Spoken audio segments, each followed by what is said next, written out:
জটিল সংখ্যার আমি প্রথম পার্টে কিছু থিওরি আলোচনা করেছিলাম। আজকে দ্বিতীয় পার্টে কয়েকটা থিওরি বলবো। প্রথমে রেখেছি দুটি জটিল সংখ্যার যোগফলের জ্যামিতিক প্রকাশ। তো মনে করো Z1 আর Z2 দুটো জটিল সংখ্যা। তো আমি দুটো রেফারেন্স অ্যাক্সেস নিচ্ছি। তো এখানে মনে করো এই বিন্দুটা হচ্ছে তোমার Z1 এবং Z1 বিন্দু স্থানাঙ্ক মনে করো Z1 সমান মনে করো x1 প্লাস i y1 এবং Z2 সমান মনে করো x2 প্লাস i y2। আর মনে করো এইখানটা হচ্ছে তোমার Z2 বিন্দুটা রয়েছে। তো Z2 বিন্দুর আচ্ছা এইটা হচ্ছে তোমার অরিজিন। তোমার Z1 যেখানে রয়েছে সেই বিন্দুটার নাম আমি দিলাম P আর এই বিন্দুটার নাম আমি দিলাম Q। তো আমি কি করছি, OP যোগ করছি এবং OQ যোগ করে দিচ্ছি, দিয়ে এই OP আর OQ এই দুটো বাহু একটি সামান্তরিকের বাহু ভেবে একটা সামান্তরিক কমপ্লিট করলাম। মনে করো সেটা হচ্ছে আর বিন্দুতে, তাহলে সেই সামান্তরিকটা হচ্ছে OP আর Q, এটাই হচ্ছে আমাদের সামান্তরিক। তো Z1 মানে হচ্ছে x1 প্লাস i y1, তার মানে x1 y1 বিন্দু এটা, আর Z2 মানে হচ্ছে x2 y2 বিন্দু। এখন আমি যদি এই P বিন্দু থেকে আমার x অক্ষের উপরে একটি লম্ব টানি, মনে করো PM, ঠিক একইভাবে Q বিন্দু থেকে যদি একটি লম্ব টানি, মনে করো QN, তাহলে আমার Z1 বিন্দু স্থানাঙ্ক x1 y1, তার মানে আমরা বলতে পারি OM সমান হচ্ছে x1 আর PM সমান হচ্ছে y1। ঠিক একইভাবে আমার Z2 বিন্দুর বেলা আমি বলতে পারি ON সমান x2 আর QN এটা সমান হচ্ছে y2। এখন আমি কি করছি, আর বিন্দু থেকে x অক্ষের উপরে, রিয়েল অক্ষের উপরে আমরা কি করছি, একটা লম্ব টানছি, মনে করো RS। আরেকটা কি করছি, এই P বিন্দু থেকে RS এর উপরে একটি লম্ব টানছি, মনে করো সেটা হচ্ছে PT। এই বিন্দুটার নাম P, এই T, আর P তো আমার আগেই দেয়া রয়েছে এটা। তো এখন আমাদের এখানে দুটো ত্রিভুজ তৈরি হয়েছে, একটা হচ্ছে ONQ, আরেকটা ত্রিভুজ আমি এক্ষুনি তৈরি করেছি সেটা হচ্ছে PRT।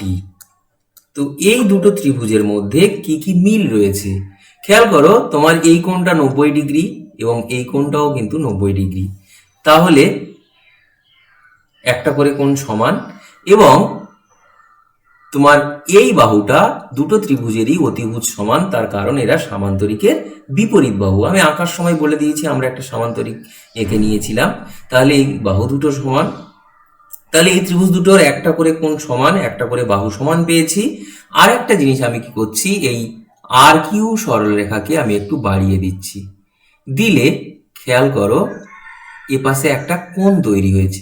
এই কোণটা যা হবে এই কোণটা কিন্তু তাই হবে। তার কারণ কি, কারণ হচ্ছে এই সরলরেখাটা যেটা হচ্ছে OQ এবং PR, এরা দুজনের সমান্তরাল, তার কারণ এরা সামান্তরিকের বিপরীত বাহু। আর এখানে RQ হচ্ছে তোমার ভেদক, তাহলে এখানে আমরা বলতে পারি এই কোণ দুটো সমান, এরা হচ্ছে অনুরূপ কোণ। ঠিক একইভাবে যদি QN আর RS এরা দুজনে তো একই ভূমির উপরে লম্ব, সুতরাং এরা দুজনে সমান্তরাল এবং ওই একই ভেদক যদি ভাবি, তাহলে এই কোণটা যা হবে এই কোণটাও তাই হবে।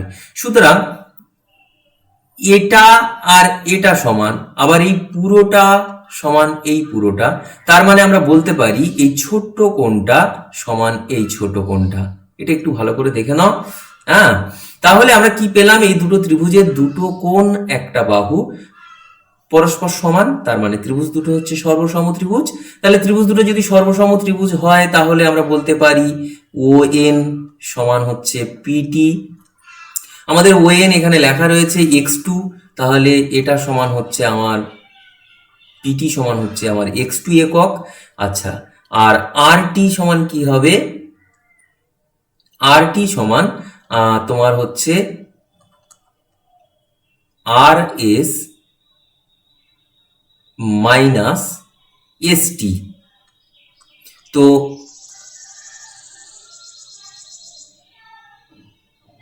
আর S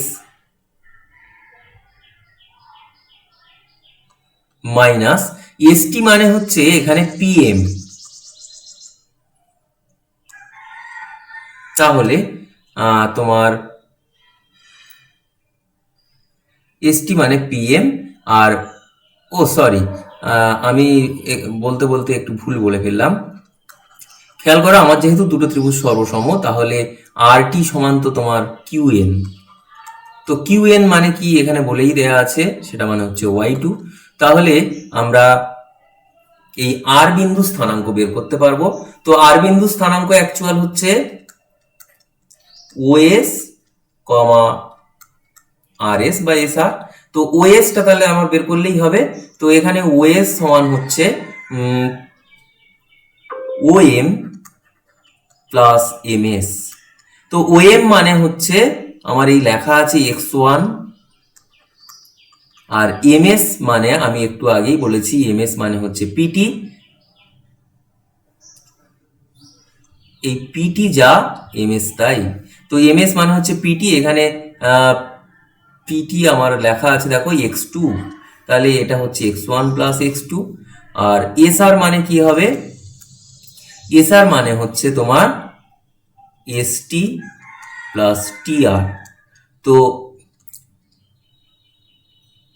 ST ST plus TR, তোমার এসটি হচ্ছে পিএম এর সমান, প্লাস টিআর মানে আমি এক্ষুনি বের করেছি কিউএন। তো পিএম মানে হচ্ছে তোমার y1 প্লাস কিউএন মানে হচ্ছে y2।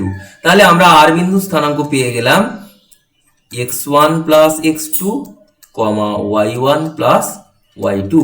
তাহলে এখানে আর বিন্দু স্থানাঙ্কটা আমরা বের করে ফেললাম।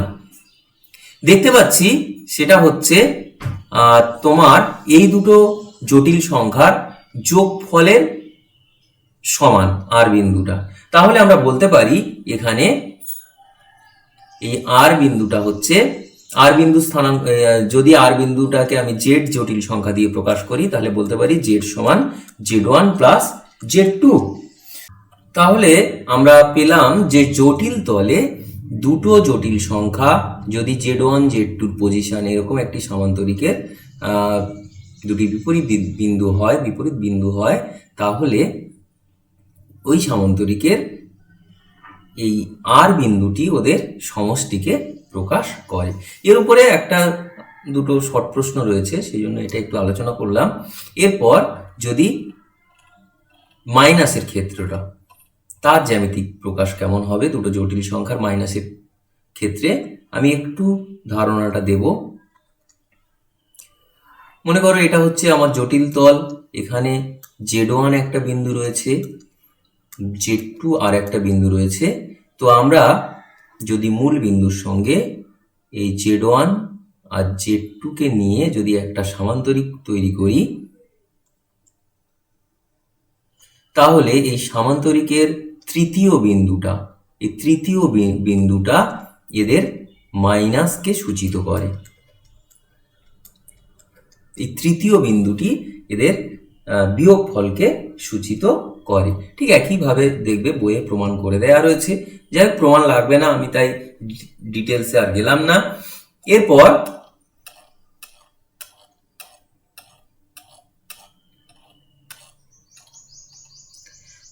দুটো জটিল সংখ্যার গুণফল ও ভাগফলের মডিউলাস এবং আর্গুমেন্ট নির্ণয়। এটা একটু ভালো করে জেনে রাখা দরকার। মনে করো z1 সমান r1 cos θ1 plus i sin θ1। যেহেতু এখানে আর্গুমেন্টের গল্প রয়েছে তাই আমি পোলার ফর্মে চলে যাচ্ছি।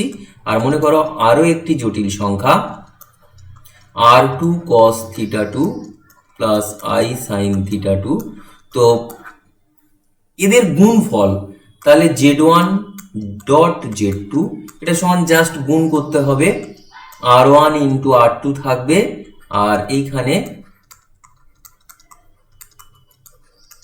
এটা ইন্টু এটা। তো এখানে দেখো r1 ইন্টু r2 তোমার গুণটা যদি করা হয় তাহলে cos θ1 ইন্টু cos θ2। খেয়াল করো যখন এইটা গুণ করবে তখন i স্কোয়ার সাইন θ1 ইন্টু θ2 থাকবে। i স্কোয়ার মানে কিন্তু -1, তাই আমি একবারে মাইনাস দিয়ে লিখলাম। আচ্ছা, plus i into sine θ1 cos θ2 plus cos θ1 sine θ2। একটু ধৈর্য ধরে গুণটা করবে, তাহলে r1 ইন্টু r2 এটা থাকবে দেখো cos θ1 প্লাস θ2 আর পরেরটা হচ্ছে i সাইন θ1 প্লাস θ2। তাহলে এখানে আমার এদের গুণফলের মডিউলাস কি হবে দেখো, জাস্ট দুটো জটিল সংখ্যার যে মডিউলাস ছিল r1 আর r2 তাদের গুণফলের সমান। আর আরেকটা জিনিস হচ্ছে আর্গুমেন্টটা কি হবে এই গুণফলের ক্ষেত্রে।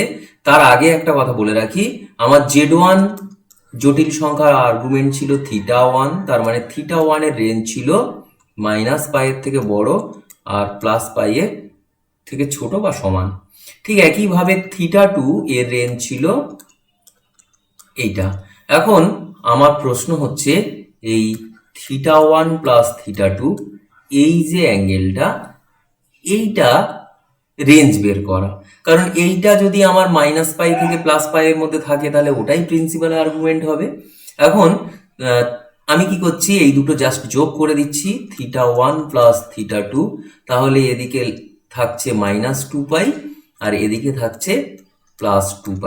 তো এটাকে তোমার যদি তুমি দেখতেই পাচ্ছ যে এটা তোমার -π থেকে +π এর মধ্যে নয়, সুতরাং এটা তোমার প্রিন্সিপাল আর্গুমেন্ট নয়। তাহলে এটাকে তুমি আর্গুমেন্ট মানে এই গুণফলের যেটা এই z1 z2 এর আর্গুমেন্ট তাহলে এটা নয়, এটা হচ্ছে একটা ভ্যালু। তাহলে প্রিন্সিপাল আর্গুমেন্ট বের করতে গেলে তোমার হয় এটা থেকে 2π বিয়োগ করতে হবে, না হলে এটার সাথে 2π যোগ করতে হবে।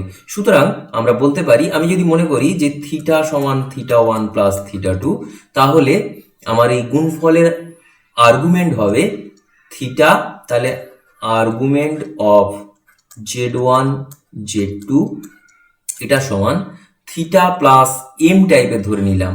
দেখো m এর মান 0 হতে পারে যদি এই রেঞ্জে, যদি এই θ1 আর θ2 এর যোগফল যদি তোমার এই রেঞ্জে থেকে যায় তাহলে আমি বলে দেবো যে m সমান 0। যদি এই রেঞ্জে না থাকে তাহলে আমার হয় 2π যোগ করতে হবে নতুবা 2π বিয়োগ করতে হবে। তাহলে m এর এখানে তিনটে ভ্যালু পাচ্ছি, একটা 0 হতে পারে, একটা 2π হতে পারে আর একটা -2π হতে পারে। সুতরাং আমরা দেখতে পেলাম যে আর্গুমেন্ট অফ z1 z2 এটা সমান আর্গুমেন্ট, যেহেতু থিটা মানে হচ্ছে θ1 প্লাস θ2, তাহলে আমি বলতে পারি argument of z1 plus argument of z2 plus m। এখন m এর মান 0 হতে পারে, 2π হতে পারে, আবার -2π হতে পারে। সুতরাং তোমার এবার একটা ছোট্ট প্রশ্ন কথা বলি। আমাদের তোমার এমসিকিউতে একটা প্রশ্ন ছিল, আমি সেটা একটা এক্সাম্পল দিয়ে আলোচনা করেছিলাম, কিন্তু এটা থিওরি দিয়েও বলা যেত। যাই হোক, আমি সেটা বলা হয়নি বলে আরো একবার তোমার বলে দিচ্ছি। যেমন তোমার হচ্ছে MCQ 10-এর দাগে একটা প্রশ্ন আছে। দেখো আমি শর্টে লিখছি যে দুটো জটিল সংখ্যা Z1 আর Z2 এর জন্য কোনটা সঠিক লেখা ছিল। তো সেখানে BA একটা অপশন ছিল, আমি এটা হবে না বলে দিয়েছি, সেটা একটা এক্সাম্পল দিয়ে বলেছি, কিন্তু এই থিওরিটা দিয়ে তুমি বলে দিতেই পারো। এখানে দেয়া রয়েছে argument Z1 plus argument, sorry এখানে গুণ আছে, গুণ আর্গুমেন্ট Z2। তো কিন্তু আমরা এক্ষুনি পেলাম কি যে এটা সমান কিন্তু এই যোগ আকারে থাকবে এবং তার সঙ্গে একটা m যোগ হবে, সুতরাং এটা সমান কখনোই গুণ আকারে হতে পারে না, তাই তোমাদের এই অপশনটা হবে না। আমি একটা এক্সাম্পল দিয়ে সেটা আলোচনা করেছিলাম, তবুও তোমরা থিওরি দিয়ে এটা জেনে রাখো। এবার ভাগফলের ক্ষেত্রে কি হবে, এটা তো গেল গুণফলের ক্ষেত্রে, ঠিক একইভাবে আমরা ভাগের ক্ষেত্রে বের করতে পারবো। তার মানে হচ্ছে Z1 বাই Z2। তো Z1 বাই Z2 সমান কি হবে, R1 বাই R2, উপরে হচ্ছে cos θ1 minus plus I sin θ1, এর সাথে ভাগ, নিচে থাকবে cos θ2 প্লাস I sin θ2। তাহলে তোমার এইটা করণীয়, তোমার হচ্ছে এই নিচেরটার অনুবন্ধী জটিল সংখ্যা দিয়ে আমি ওপর নিচে গুণ করলে আমার নিচে I থাকবে না, তাহলে উপরে হবে cos θ1 প্লাস I sin θ1, এর সাথে গুণ হবে cos θ2 মাইনাস I sin θ2, আর নিচে হবে, আমি একবারেই লিখি, cos square θ2 minus I square sine square θ2। আমি আর ওটা আলাদা করে লিখলাম না একটা লাইন। তাহলে তোমার উপরে যদি গুণ করো cos θ1 into cos θ2 minus I square sine θ1 sine θ2 plus I into, আচ্ছা এখানে 1 পড়েনি, I ইন্টু সাইন θ1 cos θ2, আর এইটা গুণ করলে মাইনাস আসবে cos θ1 sin θ2। যাই হোক, একটু নিজেরা সাজিয়ে লিখবে। আর নিচে খেয়াল করো, তোমার cos স্কোয়ার θ2 প্লাস, যেহেতু I স্কোয়ার সমান -1, তাহলে প্লাস সাইন স্কোয়ার θ2, এই নিচটা কিন্তু 1 এসে যাবে, কারণ sine square θ plus cos square θ সমান 1। তাহলে আমার শুধু উপরের পার্টটা থাকবে এটা, আর উপরে থাকছে দেখো cos θ1 cos θ2 I স্কোয়ার মানে -1, তাহলে এটা প্লাস হয়ে যাবে sin θ1 sin θ2, আর এইখানে I ইন্টু, দেখো যেটা রয়েছে sin a cos b minus cos a sin b, তার মানে হচ্ছে sin a মাইনাস b। আর এর পরের লাইনে এখানে 1 আছে, R1 বাই R2। আচ্ছা, এটা হচ্ছে cos θ1 মাইনাস θ2 এর সূত্র। তাহলে দেখো একটু আগে যেরকম আমরা গুণের ক্ষেত্রে প্লাস পেয়েছিলাম, এখানে আমরা ভাগের ক্ষেত্রে মাইনাস পেয়েছি।